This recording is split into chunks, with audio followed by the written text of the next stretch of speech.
గుడివాడ పట్టణం 33, 34, 17 వార్డుల్లో TDP MLA అభ్యర్థి దేవినేని అవినాష్ విస్తృతంగా ఎన్నికల ప్రచారం నిర్వహించారు. వీధి వీధిన మహిళలు హారతులతో అవినాష్కు అపూర్వ స్వాగతం పలికారు.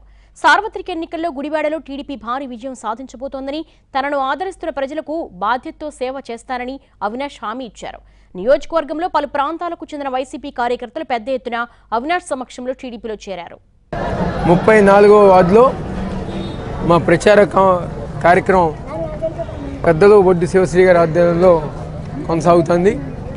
ఈరోజు అడుగడుగున మేము గత 5 సంవత్సరాలుగా మున్సిపల్ చైర్మన్ గారు కానివ్వండి, రావి వెంకటేశ్వరరావు గారు కానివ్వండి, మా కౌన్సిలర్ గారు చేసిన కార్యక్రమాలు ప్రజానీకానికి నచ్చి ఈరోజు అడుగడుగున గారు మాకు హారతులు ఇచ్చి మహిళలు స్వాగతం పలుకుతున్నారు.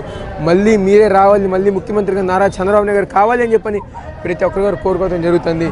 ఈరోజు గతంలో చూసుకున్నది గత కొన్ని రోజులుగా తెలుగుదేశం పార్టీలో భారీ చేరికలు, మిగిలిన పార్టీల నుంచి అందరూ కూడా వచ్చి మా పార్టీలో జాయిన్ అవుతున్నారు.